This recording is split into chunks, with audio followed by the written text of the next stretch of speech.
Hey, Shabbat Shalom, saints. So, this is not going to be a continuation of the story of the Bible, but I do have something I want to share. And, the other day, um, I had a family relative talking about the Bible, discussing the Bible with somebody over the phone. And what he said was, the commandments are not spiritual. That's what he said. You're referring to the Ten Commandments in Exodus, right? And so I've spoken to him about it this morning.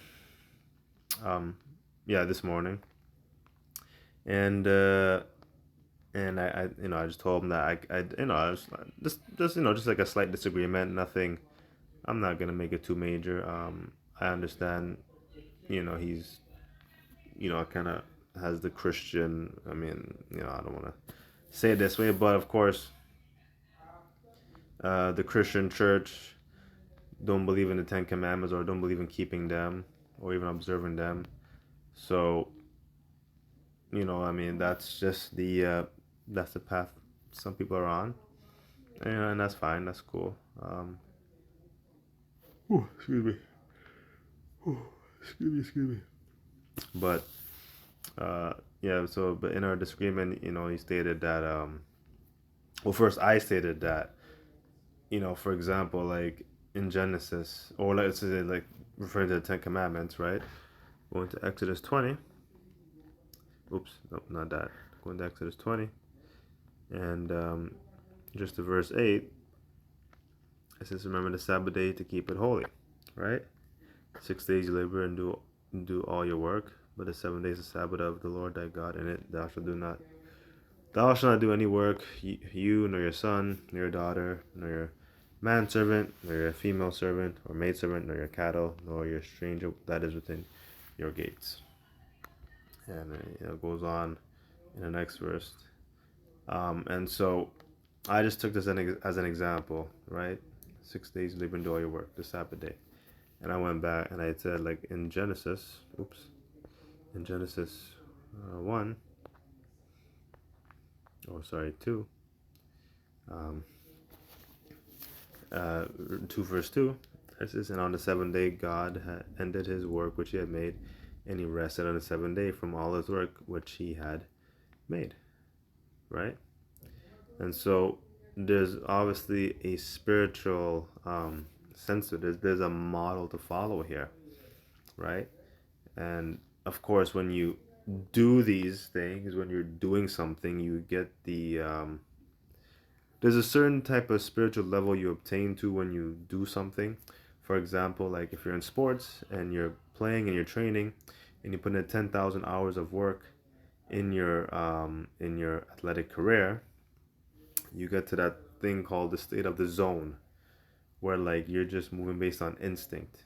And in anything you do, like if you put in 10,000 hours of work in reading the Bible, studying your Bible, you're just gonna get that instinct because they that do them, right? When you live it, when you do it, your actions, they that preach the gospel must live the gospel, right? Or let's go to, or at least in my point, like from my point, what I'm trying to bring forth here, 1 Corinthians, 1 Corinthians 15:45, or there's 46, one or the other.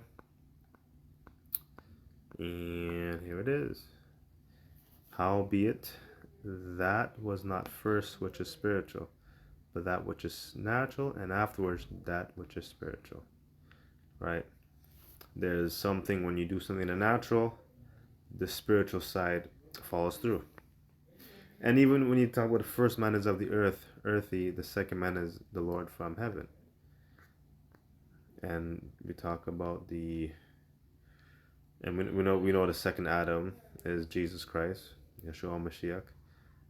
But I don't want to go in that direction as of yet.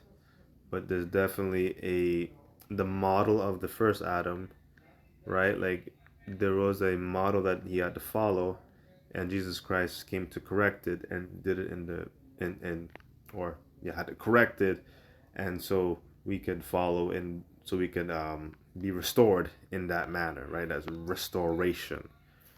You understand what I mean? And I want to go to Matthew 5, Matthew 5:19. There we are. Whosoever therefore shall break one of these least commandments, and shall teach men so, he shall be called the least in the kingdom of heaven.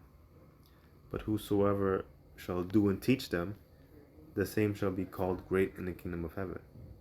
Right? And of course, talking about the one tittle and one jot not passing, in no wise shall pass from the law. And so, do and teach them, right? There's definitely a spiritual ascent when you're doing and teaching them.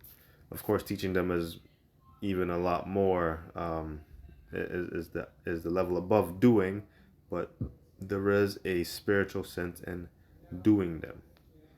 Let's go to Revelation 22:14.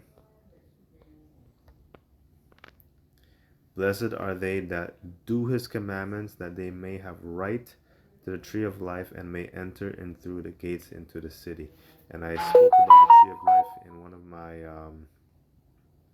of my previous videos, right? Operating under the fruits of the tree of life. And so we have here like a, how do you say this? A bit of the Old Testament and New Testament combined in doing the commandments, and that giving you the right to the tree of life, being having access to the fruit of the Spirit.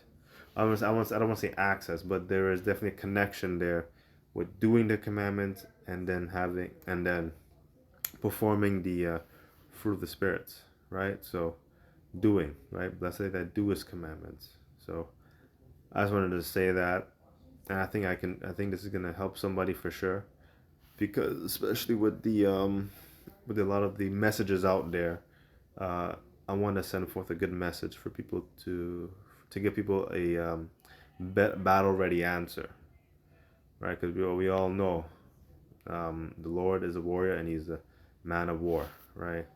You go to my Exodus 15:3 verse.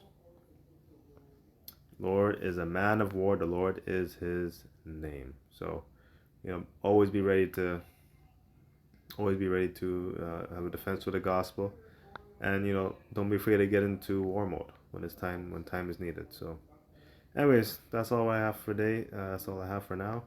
Shabbat shalom, and bless you all.